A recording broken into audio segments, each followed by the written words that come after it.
Silakan Pak Haryo, bisa dimulai. Baik. Selamat pagi semuanya. Assalamualaikum warahmatullahi wabarakatuh. Terima kasih atas kehadiran semuanya pada Kolokium Fisika Daring online dari Pusat Penelitian Fisika LIPI.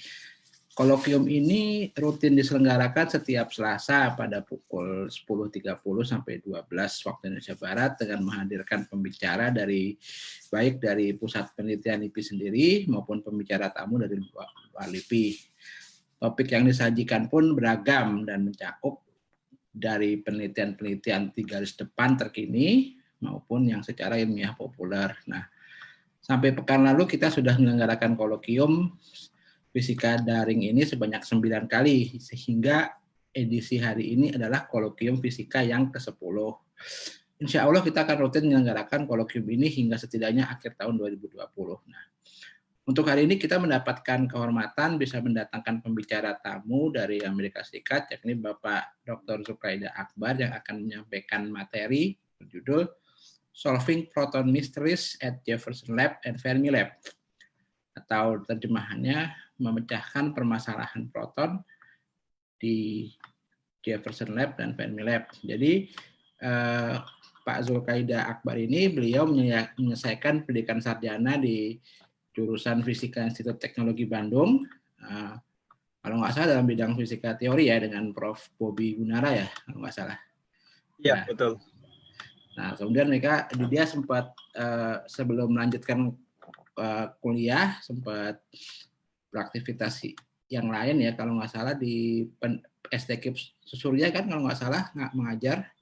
Ya, hampir 2 tahun di sana. Ya, sempat buat.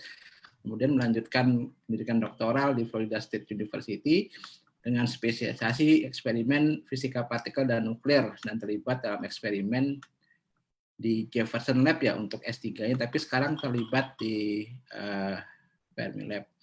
Jadi Pak Zulkaidah ini seperti saya, beliau dulu orang teori ketika S1, lalu ketika S3 banting setir ke eksperimen. Nah, saat ini Pak Zulkaidah bekerja sebagai postdoctoral research associate di University of Virginia, dan beliau terlibat eksperimen di Fermi Lab dan di Jefferson Lab.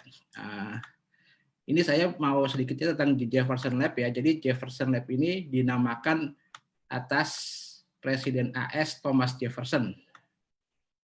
Jadi Jefferson ini adalah seorang presiden yang sangat perhatian kepada sains, dan dia juga bisa dianggap saintis amatir ya. Ini menarik nih. Oke, baik, kita mulai saja. Silakan Pak Zulkaidah. Kita akan ingatkan lagi kelancaran tata tertibnya. Presentasi lebih kurang 1 jam. Kemudian tanya jawab lebih kurang 30 menit. Kemudian untuk tanya jawab, Anda bisa melakukan di chat, ketik saja di situ. Jika Anda terlibat bisa Anda menonton dengan siaran langsung di Facebook, bisa bertanya dengan di bagian komentar, dan nanti moderator akan membacakan pertanyaannya. Baik, silakan Pak Zulkaidah, bisa dimulai. Terima kasih.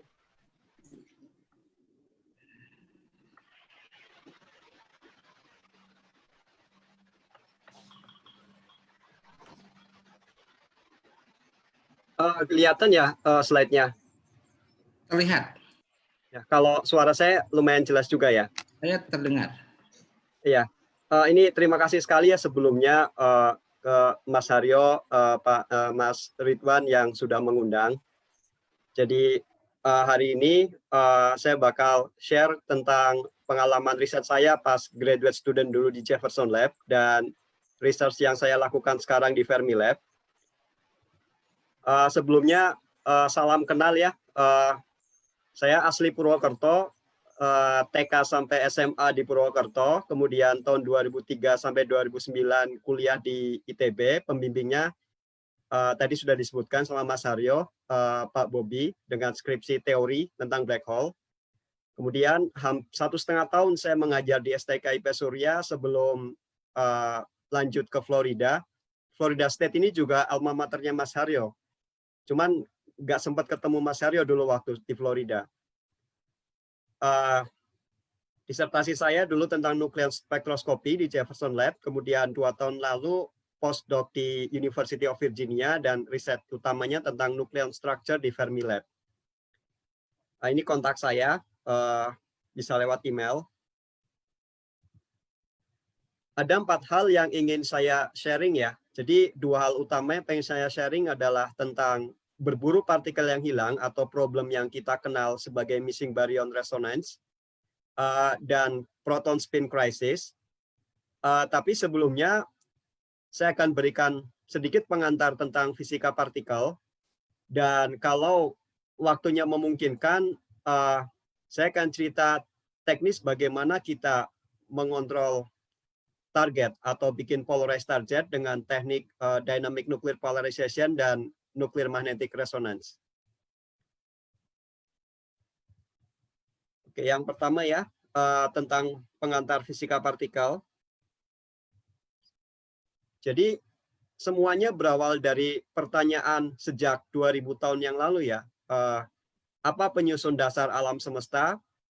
Kalau kita potong-potong material yang ada di sekitar kita, ada nggak zat yang tak terbagi lagi itu, yang nggak bisa dipotong lagi? Artinya, apa fundamental building block dari alam semesta ini? Lalu bagaimana antar partikel fundamental itu berinteraksi?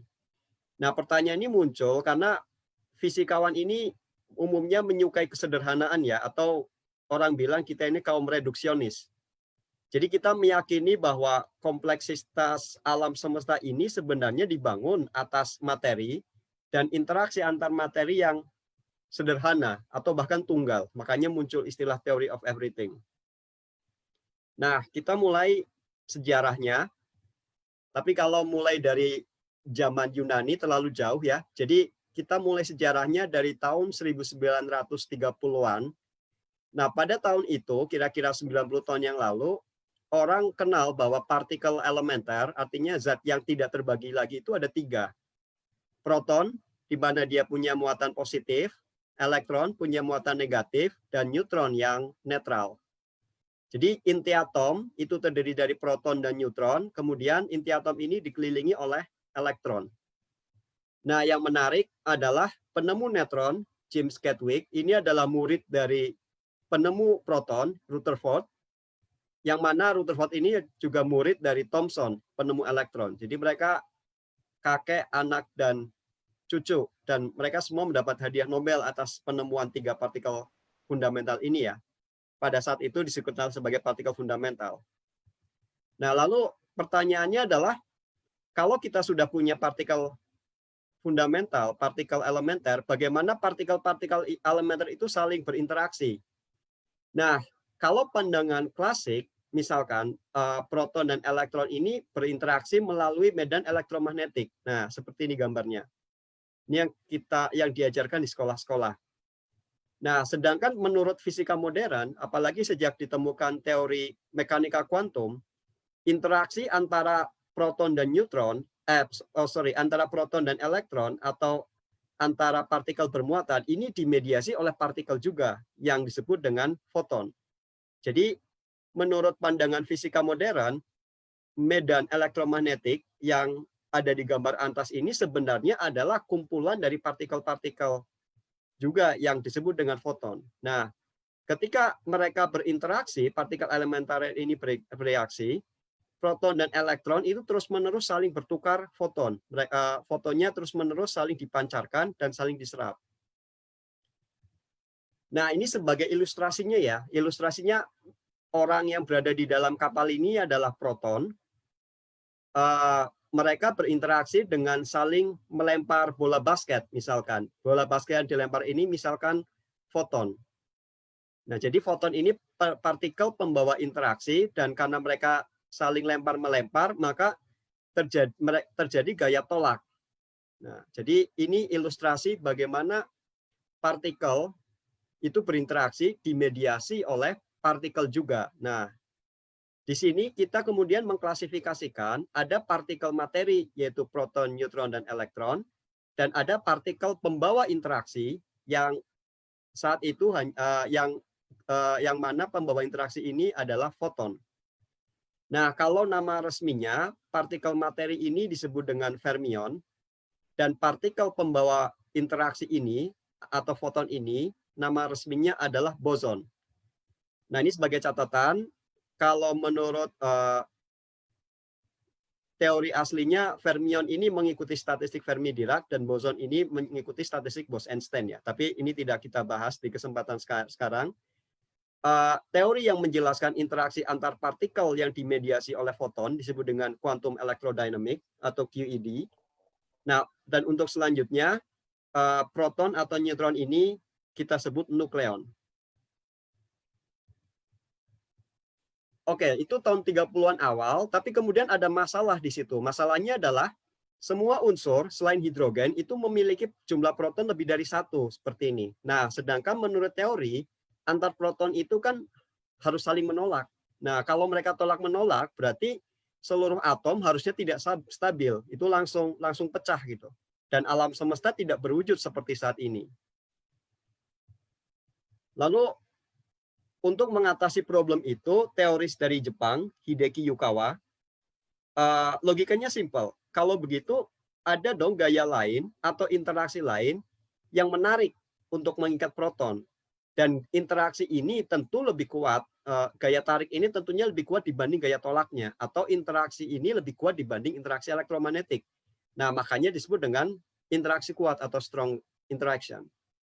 Problemnya, kenapa kalau ada interaksi kuat ini, kenapa sih tidak teramati dalam kehidupan sehari-hari?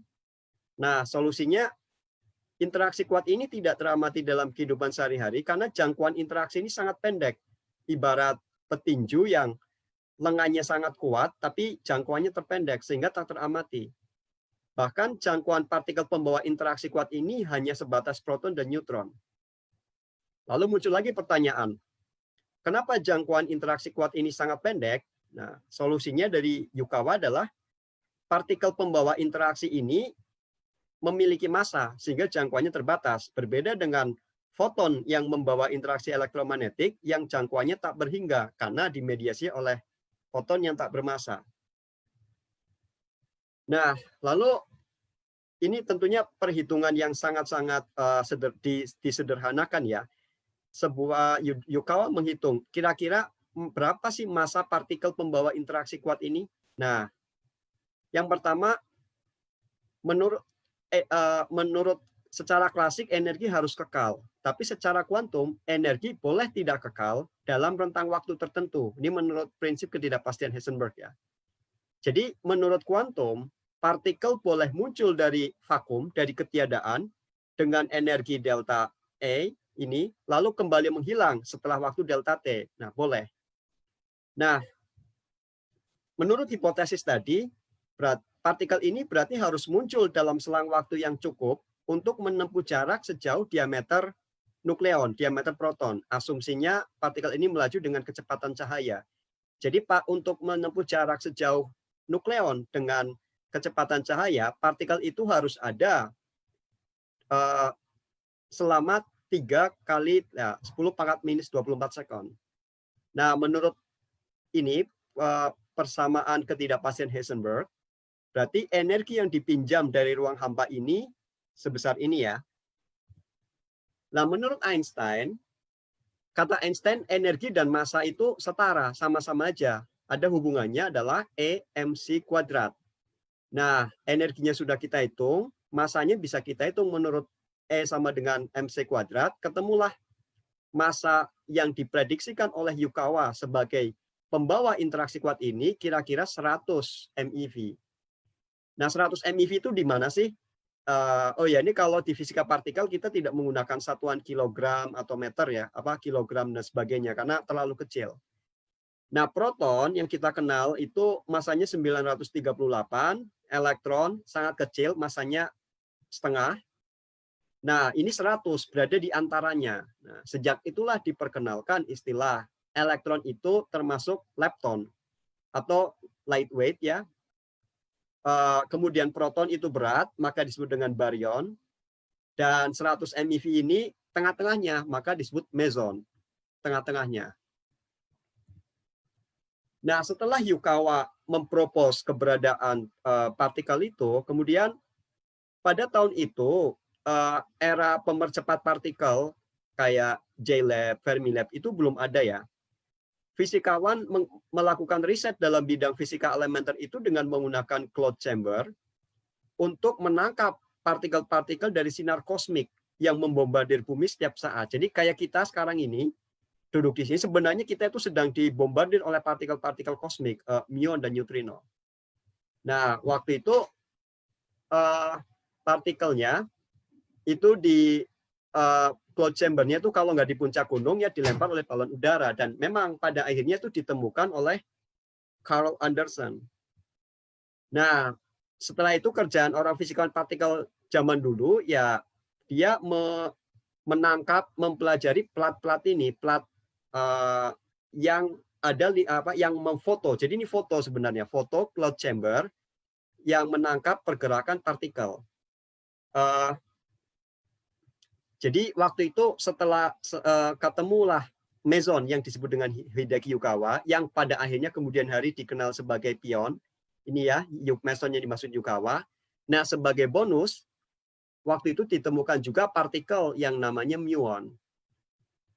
Nah, oke, berarti sampai di titik ini kita mengenal partikel materi, ada proton, neutron, elektron, kemudian sebagai bonus ketemu muon.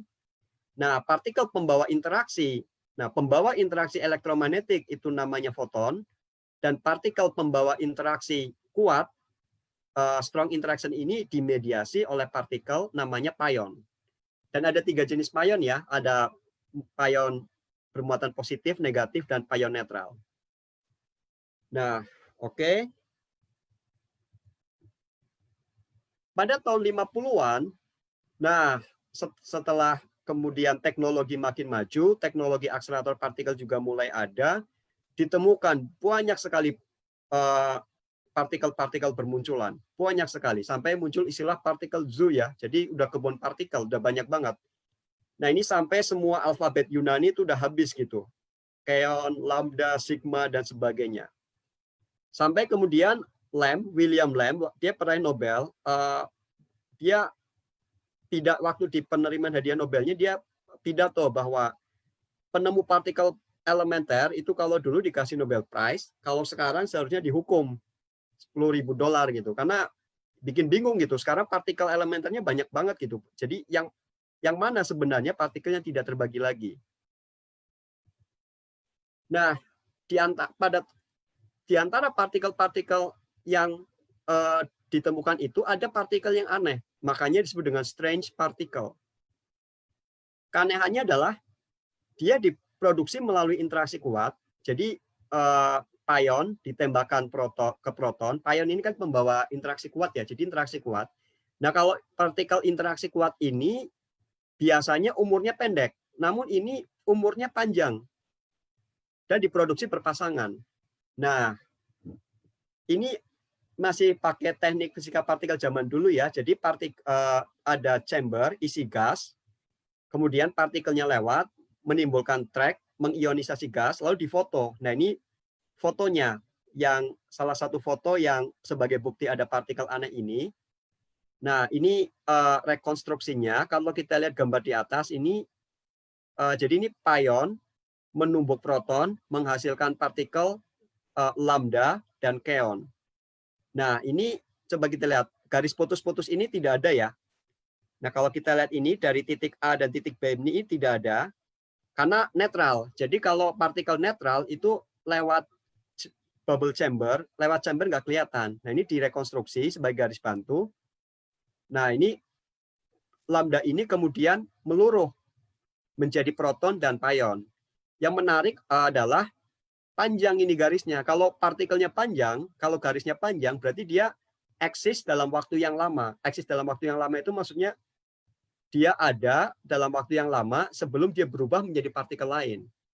Nah, meskipun kalau kita berbicara lifetime-nya itu kecil ya, itu umumnya strong partikel yang berinteraksi kuat itu umurnya 10⁻⁻20.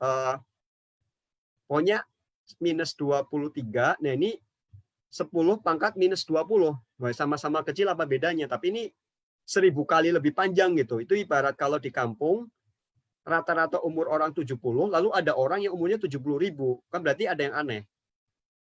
Nah, jadi ada partikel-partikel aneh, strange particle.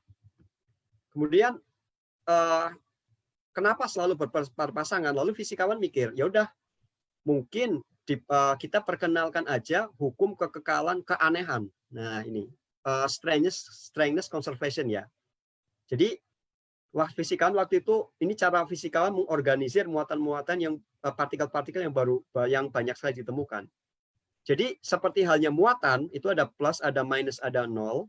Itu adalah salah satu atribut dari partikel. Fisikawan memberi label baru atau memberi atribut baru yang bernama strangeness atau keanehan. Nah, strangeness ini harus kekal dalam interaksi kuat. Nah, jadi misalkan gini, tadi kan pion menumbuk proton, dihasilkanlah lambda dan keon. Nah, pion itu nggak aneh, makanya strength-nya 0. Proton juga nggak aneh, strength-nya 0. Jadi, di ruas kiri kita punya total 0, di ruas kanan, biar jadi 0, yang satu harus minus 1, yang satu harus 1. Jadi, selain muatan, sekarang kita ada label baru namanya strangeness ya. Lambda punya strangeness-nya itu minus 1, keon strangeness-nya itu plus 1. Tapi lagi-lagi gini, ini saya kutip lagi, fisikawan itu menyukai kesederhanaan ya. Jadi umumnya meyakini bahwa kompleksitas alam semesta ini dibangun atas materi dan interaksi yang sederhana, harus sederhana. Nah, jumlah partikel elementer ini terlalu banyak. Buat fisikawan ini nggak boleh terlalu banyak, semua itu harus sederhana. Makanya ini krisis, waktu itu krisis. Tahun 50-60 itu krisis. Sampai muncullah nanti penyelamat, salah satunya bernama Murray Gell-Mann ya. Tapi sebelumnya kita flashback dulu. Jadi banyak penemuan besar dalam sains itu bermula dari pengamatan yang jeli atas pola. Nah, jadi salah satu contohnya adalah tabel periode kimia yang kita pelajari di sekolah dulu itu menginspirasi lahirnya teori atom. Jadi yang dilakukan oleh Dimitri Mendeleev ini adalah dia menyusun mengelompokkan unsur-unsur kimia berdasarkan atas kesamaan sifat. Nah, lahirlah teori atom. Nah, yang dilakukan oleh Gell-Mann dan Zweig, cuma lebih terkenal Gell-Mann-nya ya, dia mencoba melakukan yang dilakukan oleh Dimitri itu, yaitu dia menata partikel-partikel yang ditemukan berdasarkan atribut muatan dan atribut strangeness tadi, atribut keanehan. Jadi, ini koordinatnya, horizontal ini adalah strangeness, vertikal tapi miring ini adalah muatan. Jadi, proton misalkan muatannya 1, strangeness-nya 0 ditaruh di sini. Neutron sama-sama 0 ditaruh di sini. Nah, begitu dia taruh kayak gitu, kaget. Wah, kok cantik gitu. Jadi, terlihatlah pola geometri yang menawan, yaitu ini yang disebut dengan oktet, sebelah kanan yang disebut dengan dekuplet. Bahkan massa partikel juga terlihat membentuk pola. Jadi misalkan gini, polanya adalah di garis ini rata-rata massanya sekian, di baris kedua rata-rata massa sekian, selisihnya sekian. Nah, selisih antara baris kedua dengan baris ketiga itu juga mirip-mirip lah selisihnya. Nah, ketika Gell-Mann melakukan pengelompokan dan pola ini, yang ini partikel omega minus itu belum ditemukan. Nah, jadi waktu itu ini masih nggak ada. Nah, tapi Gell-Mann tahu, wah ini cantik nih kalau misalkan ada partikel di sini yang strangeness-nya minus 3, muatannya plus 2. Dan bahkan Gell-Mann juga memprediksi, kalau dari sini selisihnya tetap, dari sini selisihnya sama, berarti kira-kira masanya itu harus sekian. Itu prediksinya, dan benar. Pada akhirnya memang ditemukan dengan massa yang sangat dekat dengan yang diprediksi oleh Gell-Mann. Jadi, prediksi Gell-Mann ini terbukti ya. Nah, ini platnya. Tahun 64 ketemulah omega minus. Jadi, masih waktu itu teknologinya masih menggunakan foto. Jadi, kalau graduate student zaman sekarang, riset di fisika partikel, setelah data tagging itu duduk di depan komputer, coding. Nah, graduate student zaman dulu, wah ini painful sekali.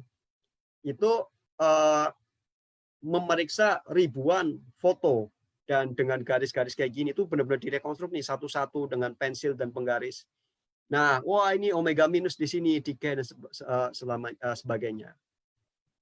Wah, orang terkaget, wah prediksinya tepat sekali. Tapi kenapa? Jadi pola ini itu muncul dari mana? Lalu Gelman mikir, wah pola ini berarti muncul seperti halnya tadi, pola ini muncul karena unsur kimia terbangun atas atom-atom. Nah, pola ini muncul berarti partikel ini terbangun atas sesuatu yang lebih kecil, lebih fundamental. Nah, itulah awal mula munculnya quark teori. Jadi partikel-partikel tersebut tersusun atas partikel yang lebih fundamental ya. Jadi ada 3 jenis partikel fundamental itu disebut dengan quark. Nah, ada 3 jenis quark, yaitu up, down, dan strange waktu itu ya. Jadi contohnya nih. Nah, yang menarik ini quark ini partikel muatannya nggak bulat ya. Jadi quark up ini muatannya 2/3, down -1/3. Jadi misalkan proton nih. Proton ini terdiri dari quark up, down. Jadi totalnya tetap 1. Nah, jadi ada up, down, ada strange. Oke, berarti kita stop dulu di sini. Kita summary-kan dulu. Jadi sampai tahun 60-an pertengahan ya. Jadi partikel materi itu yang fundamental sudah bukan lagi proton dan neutron, karena proton dan neutron ternyata terdiri dari quark. Ada 3 quark, yaitu quark up, down, strange, kemudian ada elektron, kemudian ada muon. Nah, partikel pembawa interaksi itu foton. Nah, sekarang partikel pembawa interaksi kuat itu apa? Ternyata pion itu juga bukan fundamental. Nah, pada akhirnya orang tahu bahwa partikel pembawa interaksi kuat itu namanya gluon ya.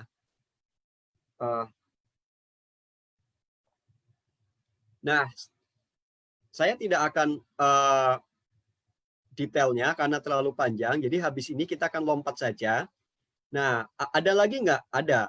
Partikel-partikel yang lain? Ada. Nah, susunan lengkap partikel materi dan pembawa materi ini, susunan lengkapnya itu sekarang dikenal sebagai standar model of particle physics ya. Nah, standar model of particle physics itu dibangun di atas teori yang dalam matematik yang namanya group teori. Nah, ini menurut pendapat saya, group teori is salah satu teori yang paling cantik yang mengkaitkan antara matematik dan fisika. Nah, kenapa ini cantik? Ini simetris sekali. Jadi tadi orang fisika itu cinta kesederhanaan, cinta sesuatu yang simetri. Jadi lengkapnya itu quark yang tadi ya ada up, down, dan strange, tapi di kemudian hari ternyata nambah-nambah. Sampai detik ini kita mengenal ada 6 quark, up, down, strange, ada charm, ada bottom, ada top. Kemudian ada 6 yang lepton, itu ternyata bukan elektron dan muon saja, tapi ternyata ada neutrino, 3 jenis, dan ada tau. Nah, interaksi fundamental, itu ada interaksi elektromagnetik, ya, yang dimediasi oleh foton.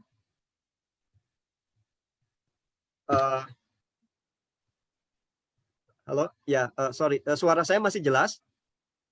Masih masuk Laida. Oke, thank you. Ya, jadi kemudian interaksi kuat itu oleh gluon ya. Nah, gluon di sini.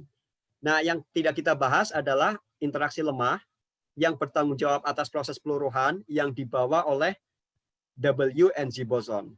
Nah, ini lengkapnya ya standar model partikel fisik. Cantik ini karena sederhana dan simetris. Nah, partikel yang tersusun dari quark dan gluon untuk selanjutnya kita sebut hadron ya. Nah, hadron atau partikel yang terbuat dari quark dan gluon ini ada yang namanya baryon, contohnya proton dan neutron, ada yang meson, contohnya pion dan kayon. Kemudian ada satu lagi yang sangat penting juga, setiap partikel itu memiliki pasangan antipartikelnya. Jadi antipartikel dari elektron adalah positron. Nah, ini masanya sama tapi muatannya kebalikannya. Jadi ada loh elektron yang muatannya positif, namanya positron. Nah, antipartikel dari quark up, ya sebut saja anti-up. Sama, cuma kebalikannya. Kalau up itu muatannya plus 2/3, anti-up itu minus 2/3. Jadi standar model partikel fisik itu adalah set ini plus antipartikelnya. Oh ya, ini bottom dan top ini ditemukan di Fermilab ya, Lederman, dia dapat Nobel. Jadi yang lucu adalah ada joke, jadi sebenarnya Fermilab lebih dulu hunting Higgs boson yang kemarin ramai itu. Saya nggak berjodoh.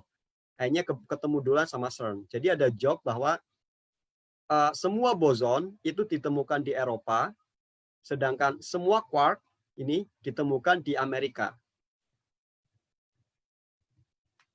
Oke, jadi teori yang tentang interaksi kuat ini disebut dengan quantum chromodynamic ya. Oh ya, tadi kalau kita kembali ke skema yang dipropos oleh Gell-Mann, itu ada satu kelemahan besar, yaitu beberapa partikel melanggar prinsip larangan Pauli. Jadi larangan Pauli itu berlaku untuk fermium ya. Jadi inti dari larangan Pauli ini gini, tidak boleh ada dua atau lebih partikel identik dalam satu tempat yang sama. Karena menurut Pauli, setiap fermium itu memiliki tempat yang eksklusif. Contohnya ini kan SSS, 3 lagi identik, itu nggak boleh di tempat yang sama kalau kata Pauli. Nah, fisikawan waktu itu solusinya gampang banget sebenarnya. Ya udah, kalau 3 quark identik tidak boleh dalam tempat yang sama, ini SSS, DDD, UU unit, ini kan nggak boleh sama ya. Buat aja mereka nggak sama, jadi mereka itu nggak identik. Nah, bagaimana cara membuat mereka tidak identik? Kita perkenalkan saja atribut baru. Jadi setelah tadi orang fisikawan dengan gampangnya memperkenalkan atribut keanehan atau strangeness, nah, atribut baru yang diperkenalkan itu namanya color atau warna, tapi bukan warna seperti yang kita kenal saat ini ya. Nah, color atau warna yang diperkenalkan itu ada 3 ya, red, blue, dan green. Jadi bagaimana biar mereka tidak identik ya dibikin saja tidak identik, karena 3 ini membawa color yang berbeda-beda. Jadi SSS misalkan, yang satu S ini red, satu ini blue, satu ini green. Beda kan? Tidak melanggar larangan Pauli kan? Nah. Kemudian kenapa harus seperti itu? Ya udah, kita buat aturan aja. Kalau partikel yang berinteraksi secara kuat atau yang kita kenal sebagai hadron, itu memang harus colorless, tidak berwarna. Jadi harus lengkap. Cara membuat tidak berwarna atau colorless itu bagaimana? Nah, baryon itu kan tadi QQQ kan? Nah, yang satu red, yang satu blue, yang satu green. Nah, jadi red tambah blue tambah green itu colorless. Nah, tapi bagaimana dengan partikel meson seperti pion, kaon yang terdiri dari quark dan anti-quark ini? Satu U, satu anti-U. Ya udah, berarti yang satu red, yang satu anti-red. Itu juga colorless. Jadi buat quark, satu blue misalkan, yang satu harus anti-blue biar colorless. Nah, itulah asal muasal kenapa teori interaksi kuat ini disebut dengan quantum chromodynamic. Chrom itu artinya warna ya. Oke, itu yang pertama, pengantar fisika partikel. Kemudian yang kedua, ya tentang berburu partikel yang hilang ya. Jadi kita itu ingin membedah interaksi kuat nih. Sampai titik itu kemudian kita pengen lebih lanjut dong mempelajari tentang interaksi kuat. Nah, kita ingin memahami interaksi kuat seperti kita ingin memahami interaksi elektromagnetik. Karena elektromagnetik yang interaction itu yang dibangun berdasarkan QED itu sangat mapan. Kita sudah sangat kita pahami secara detailnya lah. Contohnya nih, atom hidrogen terbentuk dari interaksi elektromagnetik antara proton dan elektron. Nah, kita tahu kan tingkat energinya, orbitalnya, binding energinya, dan sebagainya. Kita paham bagaimana interaksi antar atom membentuk molekul. Dan kita bahkan memiliki kontrol atas interaksi elektromagnetik untuk pengembangan teknologi material. Nah, kita pengen nih QCD ini semapan QED. Cuman ternyata tidak semudah itu ya. Jadi ada perbedaan mendasar antara QED dengan QCD, quantum chromodynamic. Yang pertama, sebagian massa proton itu berasal dari interaksi kuat. Nah, jadi gini. Massa hidrogen sebagai atom itu 938 sekian ya. Itu adalah kebanyakan itu adalah penjumlahan dari massa proton plus massa elektronnya. Jadi massa hidrogen sama dengan massa proton, tekanan terdiri dari proton dan elektron, ya massa proton ditambah massa elektron, itu hampir seluruh massa hidrogen dari sini. Nah, kalau menurut Einstein, energi dengan massa setara ya. Nah, interaksi elektromagnetik itu menyumbang sangat kecil sekali, hanya 0, sekian persen.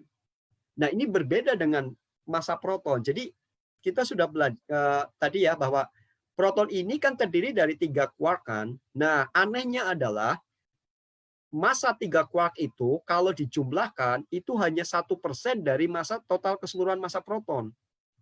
Nah, yang 99% dari mana? 99% itu berasal dari energi, yaitu dari energi interaksi kuat antara quark ini. Nah, itu tantangan pertama. Tantangan kedua adalah quark itu nggak jomblo ya, nggak pernah jomblo. Jadi quark itu tidak pernah teramati sendiri, terisolate. Nah, fenomena ini disebut dengan quark confinement. Kenapa seperti itu? Karena gaya tarik antar quark ini makin jauh itu makin kuat. Kalau dekat malah kecil. Jadi kalau dekat nggak ada rasa, begitu jauh rindu gitu. Nah, itu mirip kayak pegas, ya.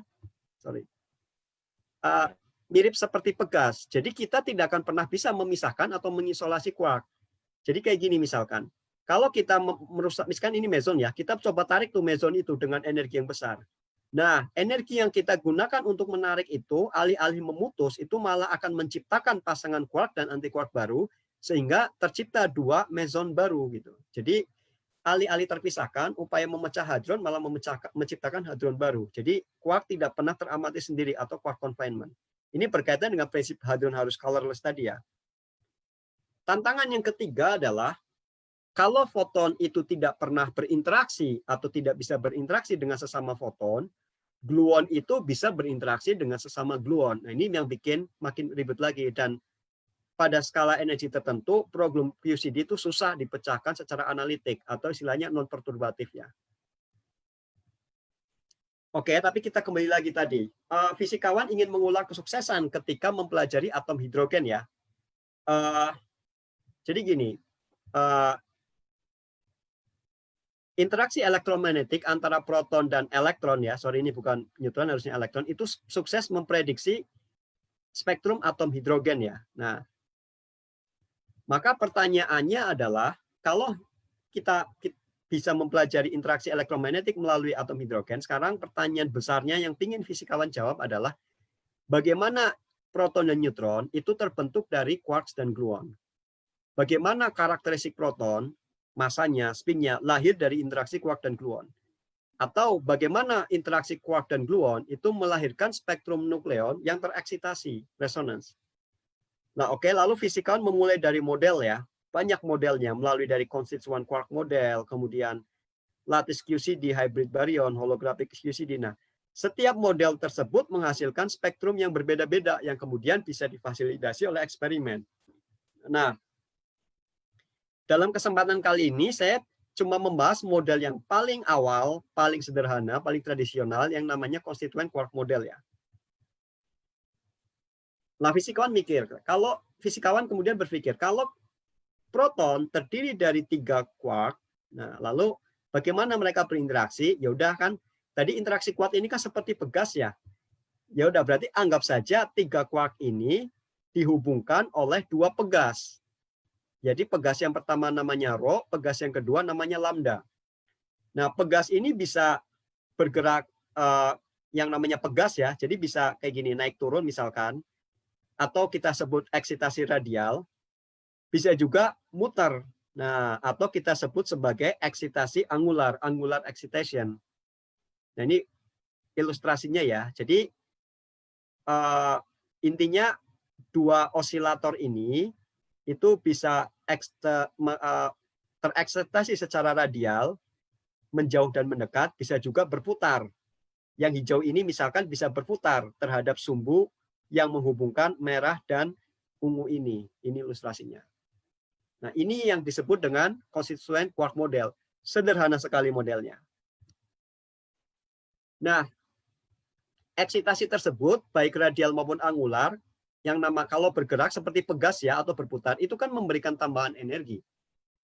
Namanya tambahan energi juga tambahan massa dan juga membuat angular momentumnya itu beda. Nah, untuk selanjutnya total angular momentum kita simbolkan sebagai C. Nah, proton itu berarti kondisi nukleon dalam keadaan dasar. Jadi proton itu baik osilatornya itu diam ya, tidak dan nggak muter juga. Nah, bagaimana kalau ada eksitasi baik radial maupun angular oleh si osilator ini, muter misalkan. Maka kondisi itu disebut nukleonnya itu atau protonnya itu dalam kondisi tereksitasi ya. Untuk selanjutnya kita sebut N-star ini adalah nukleon dalam kondisi tereksitasi, baik radial, angular maupun penamaan keduanya. Nah, nukleon yang tereksitasi ini kita sebut sebagai N-star ya. N-star.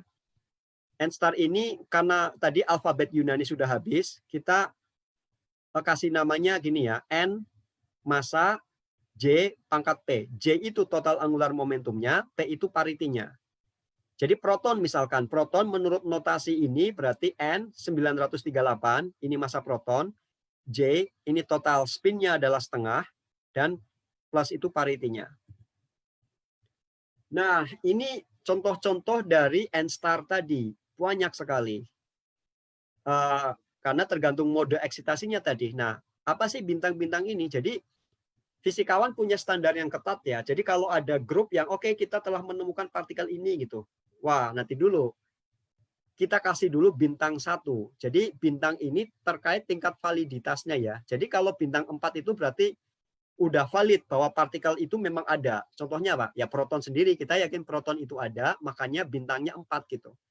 Nah, yang bintang 1 itu masih meragukan. 1 atau 2 ini masih meragukan antara ada yang mengklaim tapi belum divalidasi oleh grup lain gitu. Nah, apa sih missing baryon resonance? Missing baryon resonance itu adalah banyak sekali resonans yang diprediksikan oleh konstituen quark model itu nggak teramati. Jadi ini ya, jadi ini contohnya. QM itu quark model, kita lihat. Dan ini adalah yang resonans-resonans yang sudah teramati. Nah, kalau kita lihat di sini, nah ini masih banyak-banyak ini kan. Jadi banyak sekali resonans yang diprediksi ada, tapi belum teramati sampai sekarang. Padahal bisnis nukleon spektroskopi ini sudah 60 tahun. Udah 60 tahun berjalan, tapi banyak sekali resonans yang masanya di atas 1700 ini belum teramati. Nah, inilah yang kita sebut sebagai missing baryon resonance. Nah, kenapa sih penting sekali? Kenapa itu harus ada gitu? Karena ini terkait dengan sejarah alam semesta, terkait dengan kosmologi. Jadi kalau kita flashback 14 miliar tahun yang lalu ya, ketika alam semesta ini berawal dari Big Bang, kemudian setelah Big Bang, beberapa saat selanjutnya, semua cahaya, jadi semua foton awalnya setelah Big Bang. Nah, dalam keberjalanannya setelah beberapa saat, pada saat T 10⁻⁻⁶ atau -10 ini, kita lihat di gambar ini, nah baru tuh terbentuk proton dan neutron, meson dan semuanya. Hadron-hadron baru terbentuk pada saat T 10⁻⁻⁶ detik. Sebelumnya cuma quark, gluon, plasma. Jadi dari quark, gluon, plasma seperti gas lah. Itu alam semesta kan tadinya panas banget nih, kemudian mengembang, jadi dingin. Kemudian di titik ini quark dan gluon yang awalnya sendiri masing-masing dalam gas ya, quark, gluon, plasma, kemudian dingin baru terbentuk proton dan neutron dan sebagainya. Nah, yang penting kenapa penting? Karena ada nih yang ngitung. Jadi spectrum of resonance itu untuk menerangkan quark, gluon, plasma transition itu semua yang diprediksi oleh quark model itu harus ada. Nah, jadi kalau misalkan resonans yang dimasukkan ke dalam hitungan itu cuma resonans yang bintangnya 3 atau 4 saja, itu nggak match nih dengan hitungan lattice QCD. Semua harus ada. Jadi memang itulah secara kosmologi kita membutuhkan semua resonans yang diprediksi quark model itu harus ada gitu. Nah, oke, bagaimana kita berburunya? Berburunya itu dengan teknik namanya spektroskopi ya. Nah, kita belajar dari atomic spektroskopi. Nah, kalau atomic spektroskopi, yang pertama kita excite the atom. Kalau baryon spektroskopi, kita excite the nukleon ya. Nah, ini step pertamanya kita lihat dulu. Bedanya apa sih? Kalau atomic spektroskopi, ini misalkan ya, spektroskopi hidrogen, itu energi yang diperlukan ya ordernya cuma 13 elektron volt lah, ini binding energinya. Itu udah cukup nih untuk mengeksitasi elektron dalam atom hidrogen. Nah, sebagai catatan, batu baterai itu kan 1,5 volt. Nah, elektron dalam tegangan 1,5 volt ini energinya 1,5 elektron volt. Jadi kita hanya butuh ya 10 batu baterai udah cukup lah untuk mengeksitasi elektron gitu. Nah, untuk mengeksitasi proton yang diperlukan energinya itu ordernya miliar elektron volt, GeV. Jadi butuh 1 miliar batu baterai gitu untuk mengeksitasi proton. Kalau pakai batu baterai ya. Nah, makanya kemudian lahirlah banyak sekali akselerator partikel yang menempuh order miliar atau bahkan triliun elektron volt di Amerika, di Cina, di Jerman, dan di Jepang untuk tadi membedah proton. Nah, salah satunya adalah Jefferson Lab. Ini terletak di Virginia ya. Ini laboratorium fisika nuklir di bawah Department of Energy. Energinya 12 GeV, beroperasi 90-an. Ada 4 hall A, B, C. Nah, dulu ini di sini ya. Hall D baru diinstal. Ini linak akseleratornya ini sepanjang 1 mile. Nah, akseleratornya itu disebut dengan CBAF, kepanjangannya dari Continuous Electron Beam Accelerator Facility, karena ini termasuk yang pertama kali bisa menghasilkan berkas elektron tidak pernah terputus terus-menerus. Nah, detektor yang yang kita pakai maksudnya untuk eksperimen itu namanya KLAS, CBAF Large Acceptance Spectrometer. Nah ini kartunnya ya. Tadi kan gini, kita jadi protonnya itu kita tembak dengan berkas foton atau berkas cahaya. Nah, tadi kan saya sebut JLab memproduksi berkas elektron. Lalu bagaimana caranya berkas elektron diubah menjadi berkas cahaya?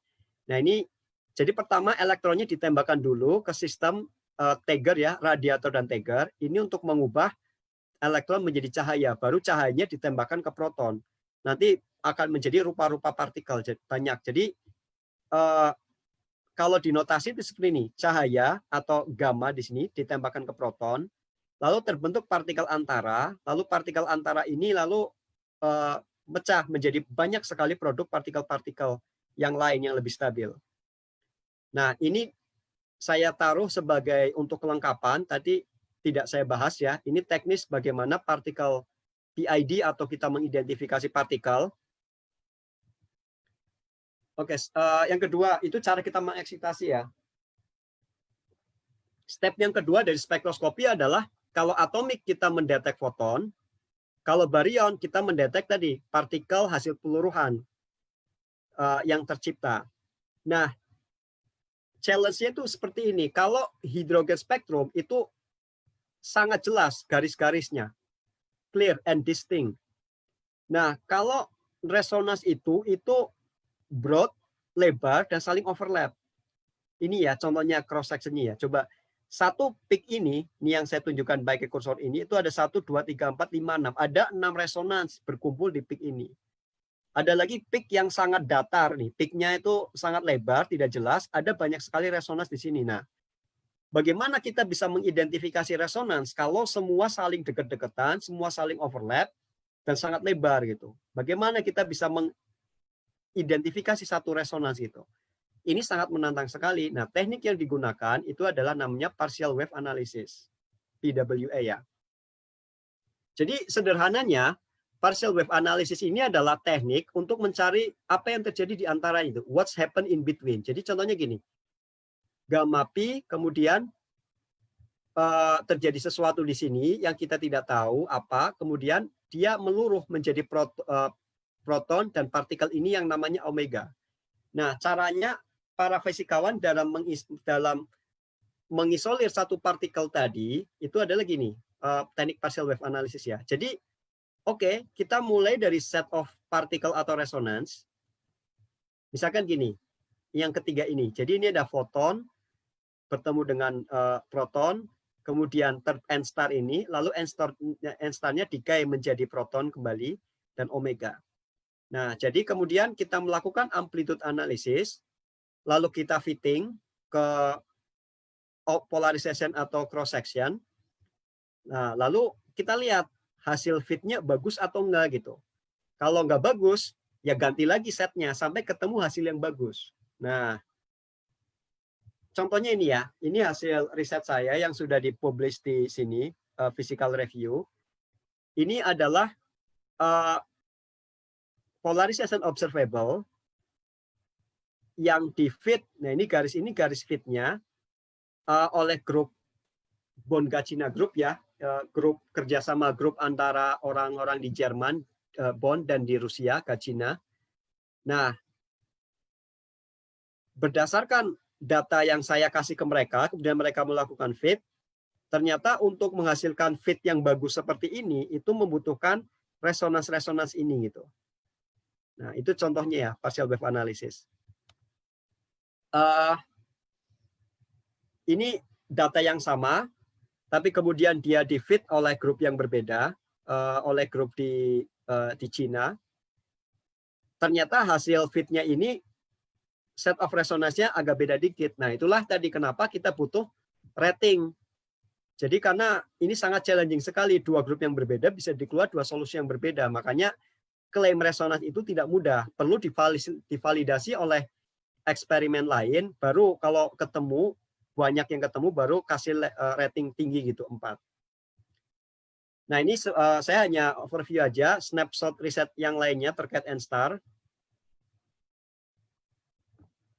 Ini juga mau dipublish. Ini channelnya ETA, partial wave analysisnya oleh grup di Jerman, MATE.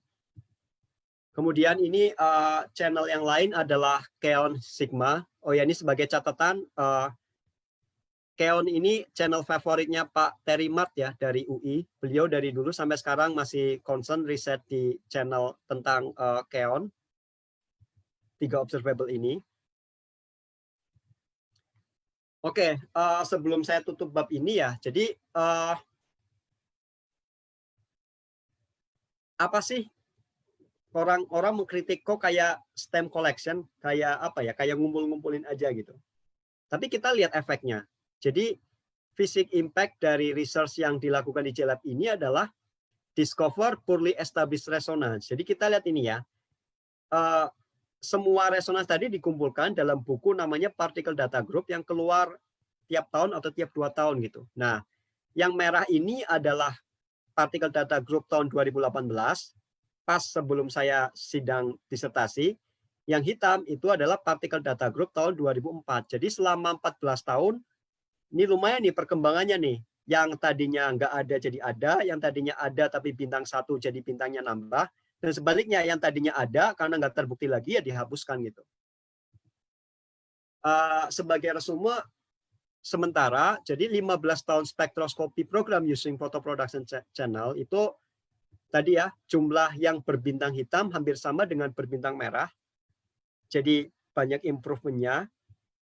Ada 6 resonans baru yang never seen before, belum pernah dilihat, jadi terlihat. Dan ada 3 resonans yang sebelumnya terlihat, tapi bintangnya masih rendah, kemudian divalidasi sehingga bintangnya tinggi. Dan kelas ini sebenarnya beroperasi selama 97 sampai 2000 sekian ya, selama 15 tahun. Ada 200 paper yang dipublikasikan. Dan 2 dari 6 resonans yang baru dipublish ini ternyata ada nih di channel yang saya riset tadi yang sudah dipublish di Omega Channel ini. Sebagai catatan penutup untuk yang kedua ini nih. Pertama, meskipun ini sudah berjalan 60 tahun, masih banyak resonans yang belum teramati ya. Yang kedua, kalau kata profesor saya, resonans yang belum teramati itu ada. Hanya memang tersembunyi gitu. Contohnya kita lihat ini ya, ini memang partial wave analysis yang dilakukan memang sangat-sangat challenging sekali gitu. Bagaimana kita memisahkan satu resonans yang bertumpuk di peak yang ini gitu. Nah, selama ini fitting teknik yang digunakan itu tradisional ya, maximum likelihood method atau least square. Nah, ini peluang bagi peneliti muda karena bidang ini itu belum dijamah sama machine learning yang lagi ngetop 5 tahun ini gitu. Sehingga barangkali ada algoritma yang bisa mengidentifikasi resonance dengan lebih baik gitu. Nah ini cerita out of topic aja. Saya lihat beberapa kali ya, ini lebih dari 1 kali di Facebook saya ada yang posting gini. Wah, Facebook ini sekarang menyeramkan gitu. Saya baru kepikiran mau minum kopi dengan merek tertentu, di Facebook muncul sponsor, ad. Sponsornya kopi dengan merek yang itu gitu. Seakan-akan bisa baca pikiran gitu. Kalau menurut saya itu real ya, tapi nggak ada yang mistik di situ. Yang ada adalah Facebook ini algoritmanya sudah sedemikian canggih, algoritma machine learning-nya, sehingga dia bisa mempelajari perilaku konsumen yang sangat spesifik dari 2 miliaran lebih pengguna Facebook itu. Jadi customer behavior-nya sudah dipelajari dengan sangat spesifik. Kalau orang perilakunya seperti ini, dia sukanya ngopi, ngopinya ngopi jam segini gitu. Nah, algoritma yang canggih itu tentu bisa digunakan untuk mengidentifikasi resonans ini. Nah, ini bidang yang masih sangat aktif. JLab baru invest $400 juta, mungkin 5 triliun ya, 400 juta dolar, 400 miliar, hampir 5 triliun ya, untuk upgrade dan juga untuk membangun hall baru, yaitu Hall D, yang mana salah satu tujuannya adalah mencari glue ball. Jadi partikel eksotik yang hanya terdiri dari gluon saja gitu. Nah, Hall B itu berburu hybrid baryon. Jadi bidang ini masih sangat aktif. Nah, ini peluang untuk peneliti muda. Gitu. Ada lain yang bilang bahwa jangan-jangan memang nggak ada. Jangan-jangan ada simetri yang melarang konfigurasi tertentu gitu. Nah, ini juga peluang untuk teoris, untuk barangkali ada kekekalan yang memang tidak boleh ada resonance dengan konfigurasi tertentu gitu. Ada hidden symmetry di situ. Oke, ini 1 jam kurang 4 menit ya. Jadi untuk yang terakhir ini saya ngebut plus minta izin ke moderator, mungkin boleh lewat dikit dari 1 jam ya, Mas Haryo, sebelum sesi tanya jawab. Ya coba kira-kira berapa ya? 5 menit lah maksimal. Jadi ada 10 menit sekarang. 10 menit dari sekarang ya. 10 menit dari sekarang. Kenapa? 10 menit dari sekarang. Oke, sip. Jadi yang ketiga ini adalah mystery spin ya, photon spin crisis. Ini nanti slide-nya dibagi jadi bisa dilihat. Jadi saya akan overview secara cepat. Yang pertama, kita tahu bahwa spin proton ini setengah, tapi bagaimana kontribusi tiap partikel ini, tiap quark di dalam proton untuk menyumbang yang setengah tadi. Nah, ini waktu itu AEMC collaboration di CERN, ternyata kontribusi dari valence quark ini sangat kecil sekali. Ini kalau dijumlah, ini kontribusinya harus hampir 0 gitu. Jadi ini proton spin crisis waktu itu. Nah, situasi itu jadi gini, memunculkan effort class di seluruh dunia untuk mengukur quark dan gluon contribution ke proton spin yang jumlahnya setengah ini. Jadi logikanya gini, proton spin setengah itu disumbang oleh spin dari quark, disumbang oleh orbital angular momentum, ya, dan disumbang juga oleh gluon gini. Nah, pengukuran yang terbaru, kontribusi dari quark ini itu kira-kira ya 25% lah. Masih ada 75% yang hilang itu. Nah, lalu ada pengukuran dari terbaru, yang ini, kontribusi dari gluon ini juga kecil. Jadi ini cuma 25%, dari gluon juga kecil. Jadi yang tersisa sekarang adalah spin quark, spin proton ini harusnya dari orbital angular momentumnya gitu. Itu satu-satunya. Kalau ternyata nggak ada, wah ini benar-benar krisis fisika beneran. Jadi satu-satunya untuk menyelamatkan fisika dari krisis adalah kalau ketemu spin protonnya setengah itu dikontribusikan oleh angular momentum dari quark. Nah, bagaimana mengaksesnya? Nah, teori ngitung itu melalui namanya Seyfert function ya. Intinya gini. Oke, jadi ini saya skip, tapi intinya adalah kalau Seyfert function yang nggak 0, berarti itu orbital angular momentumnya juga nggak 0 juga gitu. Ini saya skip. Ini saya skip. Nah, ini langsung saja gini. Lalu quark itu kan ada, yang tadi kita sebut ada valence quark ya. Lalu ada juga yang namanya sea quark. Sea quark itu gini. Jadi quark yang nggak langgeng, dalam artian gini. Dari ketiadaan vakum itu, gluon itu bisa bermunculan like misalkan up dan anti up, lalu hilang lagi gitu. Nah, valence quark U dan D ini diukur oleh oleh fasilitas-fasilitas ini. Jadi kontribusi dari valence D quark dan U quark ini sama, tapi arahnya berlawanan. Kalau arahnya berlawanan, berarti zero contribution juga to nucleon spin. Ini makin memperkecil lagi. Jadi satu-satunya yang bisa menyelamatkan fisika ini adalah proton spinnya setengah itu disumbang mayoritas oleh orbital angular momentum dari si quark. Ini sama, perhitungan dari lattice. Nah, bagaimana memprovnya? Memprovnya itu melalui eksperimen yang sedang saya jalani sekarang, namanya eksperimen spin quest eksperimen di Fermilab menggunakan reaksi namanya Drellian ya. Nah, apa itu Drellian? Drellian itu gini. Jadi ini proton-proton ditembakkan ke proton, lalu quark dari proton yang satu dengan anti quark dari proton yang satunya lagi, si quark ini, kemudian antipartikel ketemu, mereka akan menghilang, berubah jadi foton. Lalu dari foton ini bermunculan lagi partikel dan antipartikelnya, muon plus dan muon minus. Nah, itu Drellian. Nah, dengan menggunakan target terpolarisasi, ini saya skip. Ini looks complicated, tapi sebenarnya kita pengen tahu ini sebenarnya hanya left-right asimetri aja. Kita pengen tahu kalau misalkan nggak imbang, Drellian, production Drellian yang ke kanan dengan ke kiri, berarti itu ada kontribusi dari orbital angular momentum dari si quark.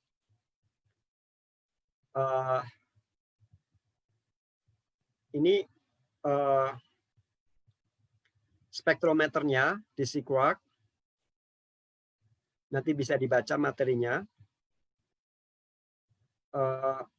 Oke ya, 5 menit terakhir, saya langsung jam ke terakhir tadi.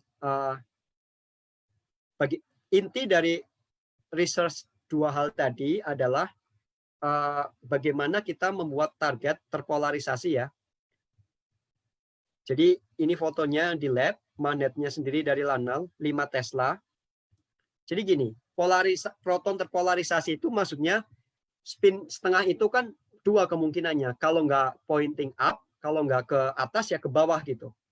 Nah, kalau kondisi suhu ruangan kayak ini, itu acak aja. Jadi jumlah proton yang ke atas dengan ke bawah, pointing up dan down itu sama. Makanya tingkat polarisasinya itu 0 gitu. Nah, bagaimana tingkat polarisasi 100 ton itu maunya semua proton itu up semua.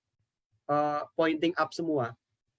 Nah, caranya pertama brute force method ya. Jadi ya udah kasih aja medan magnet yang sangat kuat gitu. Nah, misalkan dengan 5 Tesla. Nah, kita kan tahu menurut hitungan mekanika statistik bahwa degree of polarization itu berbanding lurus dengan medan magnet, berbanding terbalik dengan temperatur. Jadi makin tinggi di medan magnet, makin rendah temperatur, itu polarisasinya makin tinggi gitu. Nah, tapi ini masih oke lah untuk elektron.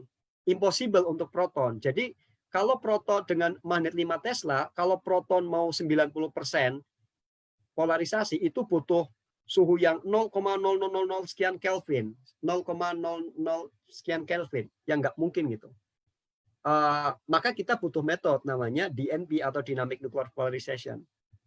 Caranya seperti apa? Jadi gini, kalau elektron kita kasih medan magnet, itu kan level energinya split nih jadi 2. Nah, up dengan down itu udah beda energi.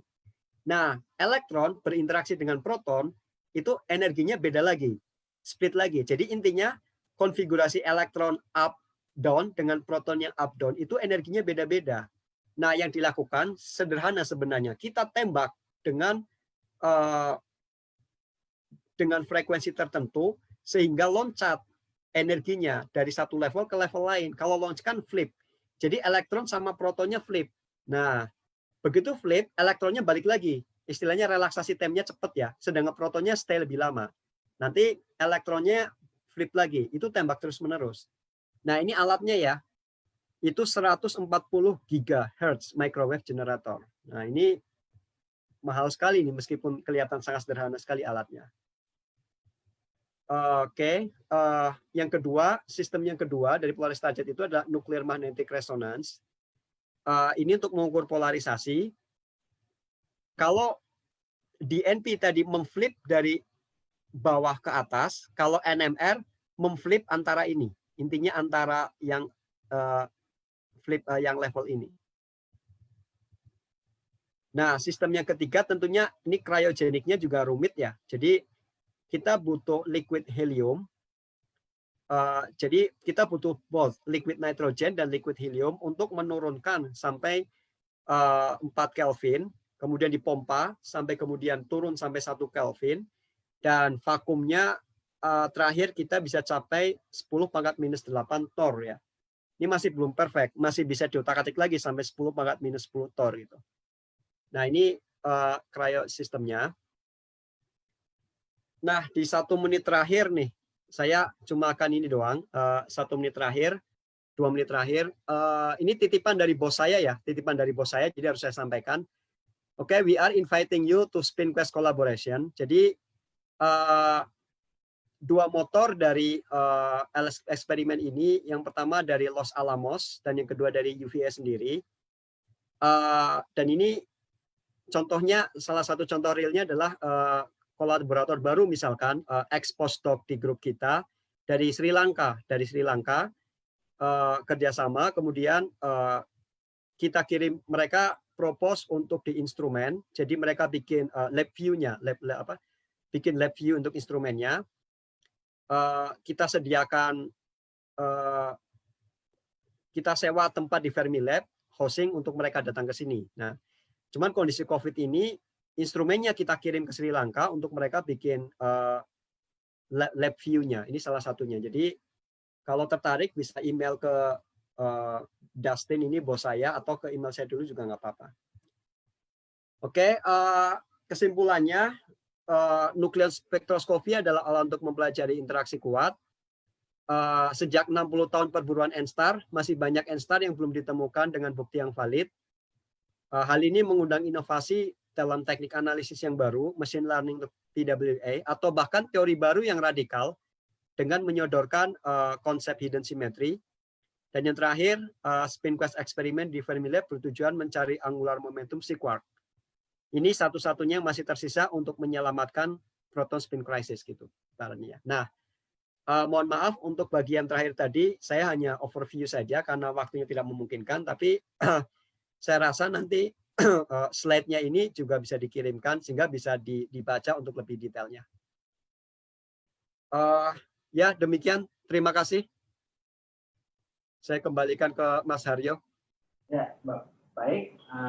Terima kasih ya, Bro, atas presentasinya. Itu yang terakhir itu menarik, gitu. Ada tawaran untuk bergabung dengan kolaborasi SpinQuest. Ya. Oke. Baik, ini saya sudah melihat ada beberapa pertanyaan ya dari pemirsa, sudah ada 7 saat ini. Langsung saja ya. Yang pertama ada dari Dedi Kainawarman, bertanya, tadi sebelum kita menemukan keberadaan kuat, bagaimana cara menghitung bilangan strangeness dari interaksi kuat? Seperti tadi, kenapa partikel lambda dan kawan punya bilangan strangeness? Nah, yuk, mana? Langsung aja ya. Mas Haryo, mohon maaf tadi yang terakhir nggak begitu jelas. Sebelum quark ditemukan, bagaimana menghitung apa tadi?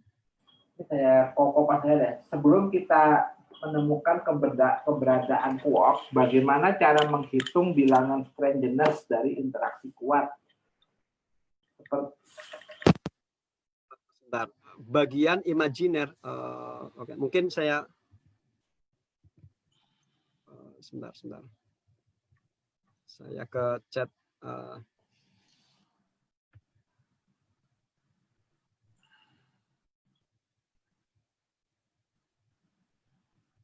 Maaf Pak Haryo, bilangan apa tadi? Imajiner. Strangeness. Oh, strangeness. Sorry ya. Oke. Itu arbitrary, Mas. Itu pertanyaan yang bagus. Jadi Mas Dedi, awalnya itu hanya arbitrary aja. Arbitrary itu maksudnya ya asal aja. Jadi oke. pion dengan proton itu kan straightness-nya 0 tuh. Nah, pion dengan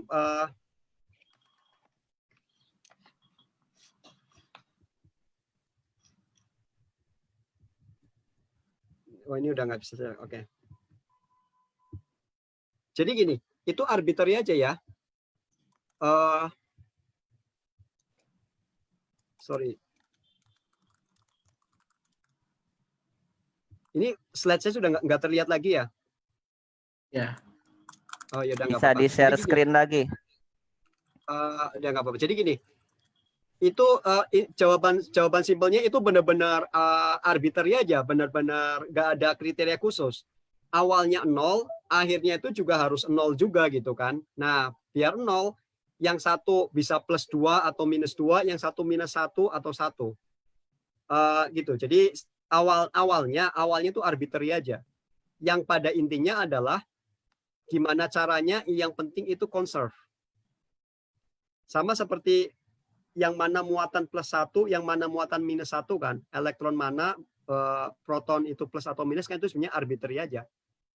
Jadi gitu. Cuman memang kalau saya baca sejarah fisika partikel itu yang awalnya arbitrary itu kok cocok gitu. Nah, setelah itu baru kemudian beberapa tahun kemudian ada pengembangan dari teori grup yang kemudian diadopsi. Dan ini jadi cantik sekali gitu. Tapi awalnya ya tadi arbitrary aja. Cocok-cocokan aja sebenarnya. Gitu Mas Aryo. Oh iya, baik. Baik, sekarang yang pertanyaan yang kedua, sebentar. Apakah keberadaan gluon di dalam proton berpengaruh ke radius dan momen magnet proton? Nah, ini menarik juga nih. Oke, nah berbicara radius itu juga menarik ya. Jadi 2-3 tahun lagi ya. Jadi kita memang nggak tahu, banyak sekali hal yang tidak diketahui tentang proton.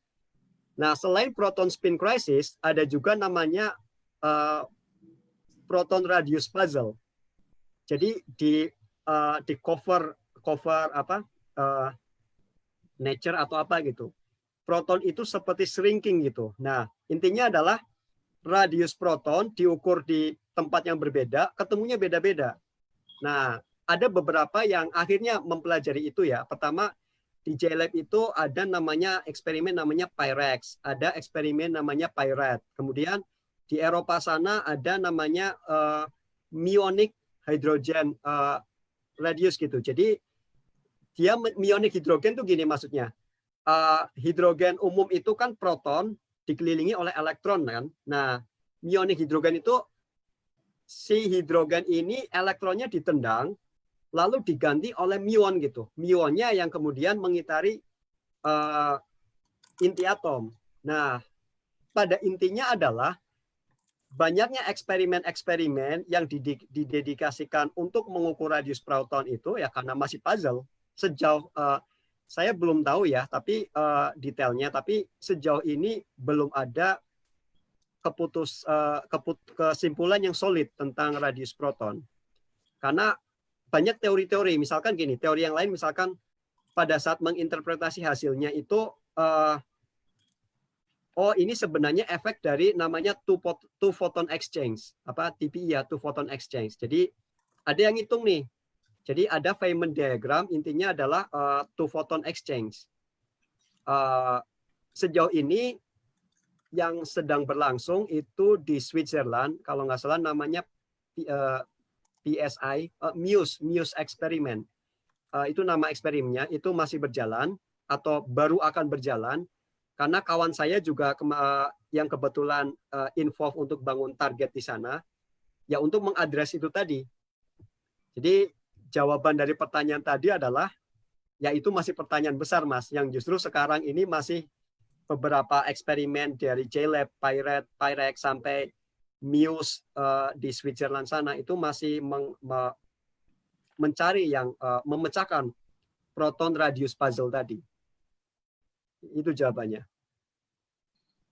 Oke, ini yang ketiga ya. Bentar. Pertanyaan Pak Dedi sudah dijawab. Dari Muhandis, kalau kuak tidak bisa dideteksi dalam keadaan bebas, apakah ada teori lain yang menjelaskan perilaku partikel selain teori kuak? Halo, susah ini. Jadi gini, oke, tadi konstituen kuak model itu yang paling lawas ya. Yang sekarang ini akhirnya orang jadi ke arah teori-teori. Kalau tadi kan fenomenologi ya. Nah, sekarang ini orang ngarahnya ke teori-teori yang lebih, saya sebut lebih eksotik ya, yang contohnya di Stanford itu sekarang masih aktif, namanya Stan Brodsky, itu yang masih namanya holographic UCD ya, conformal field theory, yang saya juga nggak ke arah sana jadi nggak paham, tapi pada intinya teori alternatifnya, kalau yang benar-benar menghilangkan kuak sama sekali, itu saya rasa belum ada ya. Maksudnya, teori-teori yang eksotik kayak tadi misalkan holographic UCD, itu pada akhirnya ya masih ada kuaknya juga gitu. Itu setahu saya. Oke. Coba yang nomor 4. Nah, ini menarik nih, apa? Dari Hafiz Prihistiadi. Ini dia kalau nggak salah, kalau gue tahu dia muridnya Pak Mitra, ini baru lulus ya. Oke. Dia riset di direct search eksperimen dark matter neutrino. Pertanyaannya, jika proton terdiri dari 3 quarks dan gluon, apakah proton juga ada kemungkinan decay? Ini. Oh, proton decay. Sejauh ini enggak. Proton decay itu udah wilayahnya beyond standar model ya. Jadi yang tadi kita bicarakan itu framework-nya adalah standar model. Nah, menurut saya standar model aja ini sebenarnya belum kokoh 100%, tapi orang sudah mulai ke beyond di balik standar model. Tapi kalau menurut standar model ya proton ini sangat stabil ya. Kalau nggak salah peluruhannya itu berapa? 10⁻37 tahun ya kalau nggak salah. 10⁻37 second atau tahun lah, saya lupa gitu. Tapi in teori, kalau jawaban singkatnya gini, kalau teori standar, proton itu stabil. Tapi kalau sekarang ini orang juga sudah mulai banyak yang melirik beyond standar model, di balik model standar gitu. Saya tidak tahu apakah ada versi beyond standar model yang proton itu juga bisa meluruh. Kayaknya sih ada, tapi itu teori-teori eksotik yang bukan mainstream lah. Maksudnya bukan mainstream yang diterima orang gitu. Tapi kayaknya pernah dengar ada gitu. Ya mungkin yang lain bisa menambahkan. Kalau saya sih tahu kalau untuk proton itu memang betul seperti kata Zulkaida itu lifetime-nya panjang sekali, dan biasanya eksperimen proton decay itu pakai tangki yang diisi air terus ditunggu aja sampai ada decay. Tapi selama ini belum teramatin gitu. Jadi agak beda settingan eksperimennya. Nah, ini ada lagi pertanyaan dari Akmal Estuwijaya. Bagaimana partikel yang telah diberi label bintang 4 kemudian ditiadakan? Apa penyebabnya? Sehingga partikel tersebut tidak dapat diteliti kembali. Apakah itu ada kaitannya dengan resonance antar partikel? Sejauh ini saya belum. Jadi gini, jadi PDG itu di tiap 1 atau 2 tahun ada ya, diperbarui terus. Tapi yang dari bintang 4 kemudian degradasi sampai bintang 1 setahu saya belum pernah ada. Paling degradasi itu banyak gitu. Jadi misalkan grup ini klaim resonance ada, oke, kasih bintang 1, tapi kemudian diulang lagi eksperimennya, statistiknya lebih banyak, ternyata nggak ada gitu, jadi degrade. Atau kayaknya maksimal grade 2 lalu turun jadi nggak ada. Tapi sejauh ini yang saya tahu nggak ada yang grade 4 jadi nggak ada, sama jadi turun grade jadi hilang bintangnya itu nggak ada ya.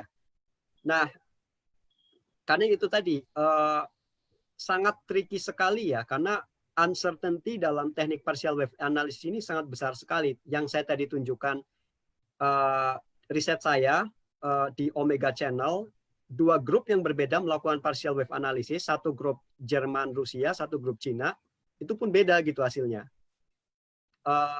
karena uncertainty yang sangat besar sekali inilah, maka cross validasi itu penting dan sangat hati-hati sekali untuk menentukan ratingnya. Penentuan rating itu pun hati-hati sekali. Nah, sejauh ini degradasi itu ya muncul karena tadi eksperimen yang lain statistiknya lebih besar, lebih banyak, kemudian proving nggak ada gitu. Tapi saya belum pernah ada yang sudah sampai bintang 4 turun lagi gitu. Yang ada bintang 1, 2 turun lagi tuh ada beberapa. Ya itu sih. Contohnya awal-awal pentaquark ya. Awal-awal pentaquark itu dulu kan grup Jepang kalau nggak salah yang mengklaimkan. Lalu setelah itu JLab dedikasi khusus 10 kali statistiknya lebih banyak, statistiknya lebih superior lah. Ternyata nggak ada gitu. Jadi peak-nya itu nggak convincing. Jadi nggak ada. Itu contohnya. Oke, ini yang berikut untuk nomor 6. Selain teori kuak, apa alternatif teori lain yang menjelaskan klasifikasi hadron?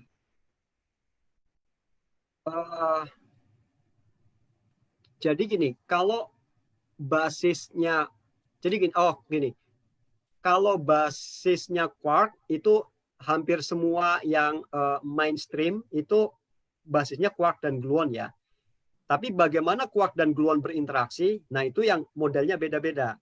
Nah, yang tadi saya singgung itu konstituen quark model, di mana 3 quark dikonek oleh 2 osilator.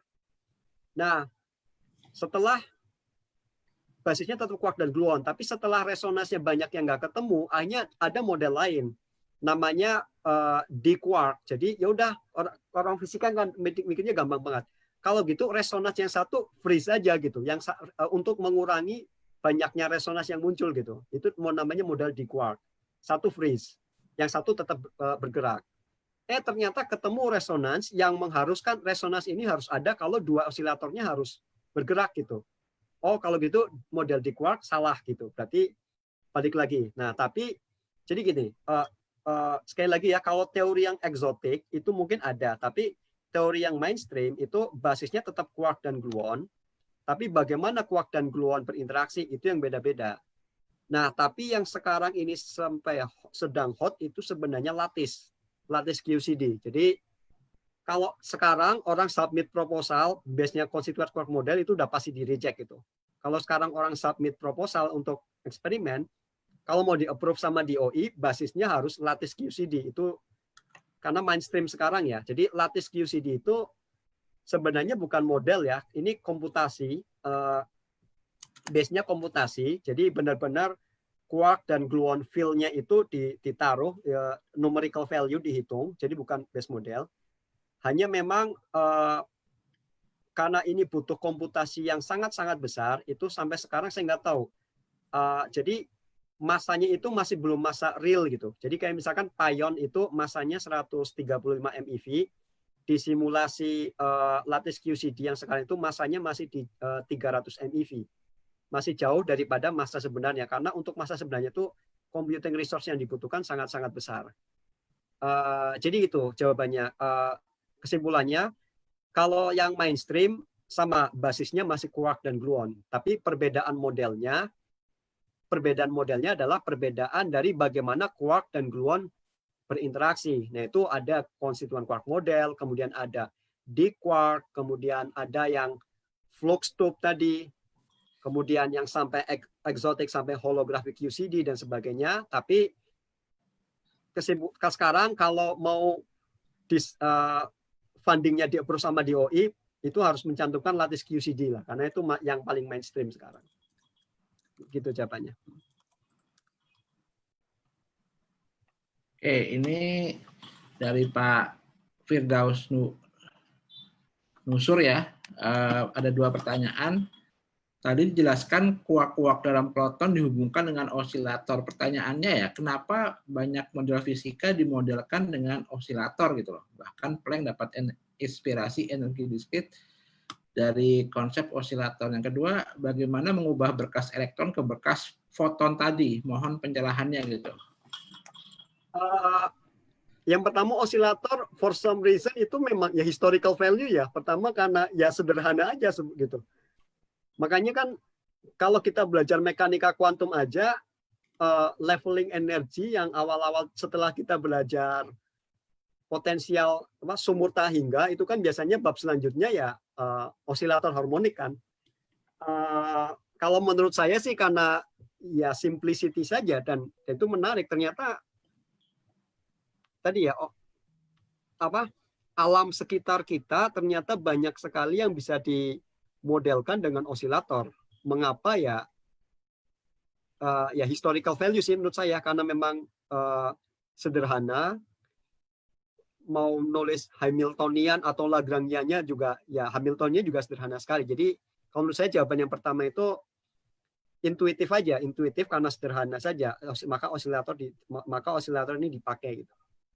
Kemudian yang kedua bagaimana mengubah berkas elektron ke berkas foton tadi. Jadi ini kebalikannya efek fotolistrik ya. Jadi kalau efek fotolistrik itu kan cahaya ditembakkan ke metal, kemudian cahayanya nendang elektron. Nah, elektronnya jadi cahaya ditembakkan ke logam, menendang elektron, maka terbentuklah elektron.